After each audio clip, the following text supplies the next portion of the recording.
Ministry of electronics and information technology. ఇప్పుడు ఇందులో భాగంగా మనం చెప్పుకోబోతున్నది భారతదేశము రూపొందించినటువంటి సూపర్ కంప్యూటర్లలో ఒకటి ఐరావత్ అనేటువంటిది. మనం పరం రుద్ర, పరం ప్రవేగ, పరం సిద్ధి AI ఇలా అనేకమైన సూపర్ కంప్యూటర్ల జాబితాల గురించి గతంలో చెప్పుకున్నాం మనం.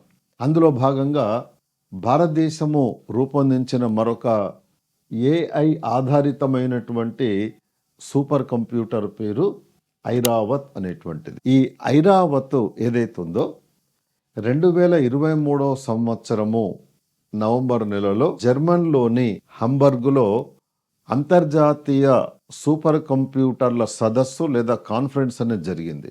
ఆ సదస్సులో మన భారతదేశానికి చెందిన ఐరావత్ అనేటువంటి దానికి అంతర్జాతీయ స్థాయిలో టాప్ 500 సూపర్ కంప్యూటర్ల జాబితా తయారు చేసినప్పుడు ఐరావత్ అనే దానికి 75వ స్థానం లభించింది. అంటే దాని అర్థం ఏంటంటే భారతదేశము సూపర్ కంప్యూటర్లను తయారు చేసే దేశాల జాబితాలో స్థానం దక్కించుకోవడమే కాకుండా అదే సమయం లోపల మనము వేగవంతమైన సూపర్ కంప్యూటర్ అయినటువంటి ఐరావత్ అనేటువంటి దాన్ని మనము ఏదైతుందో దాన్ని రూపొందించగలిగాం. కాబట్టి పోటీ పరీక్షల్లో ఇటువంటి అధికారికంగా ప్రకటించిన అంశాల మీద మనకు ప్రశ్నలు ఇవ్వవచ్చు. అందుకొరకే ఐరావత్ అని చెప్పుకున్నాం. ఈ సదస్సు ఎప్పుడు జరిగింది? 2023 సంవత్సరము జర్మనీలోని హంబర్గ్ అనే పట్టణంలో ఆ సమావేశం జరిగింది. అందులో ఐరావత్ అనే దానికి 75వ స్థానం లభించింది.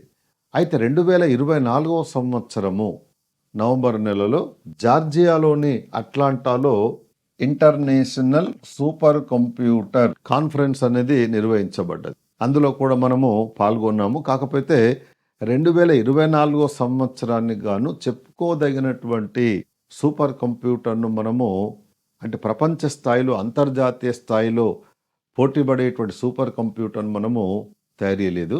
కానీ ఎగ్జామ్ దృష్టి అడిగితే అంతర్జాతీయ సూపర్ కంప్యూటర్ కాన్ఫరెన్స్ 2024 సంవత్సరానికి చెంది ఎక్కడ జరిగింది అని అడగవచ్చు. అది జార్జియాలోని అట్లాంటా పట్టణం లోపల 2024 నవంబర్ నెలలో నిర్వహించడం అనేది జరిగింది.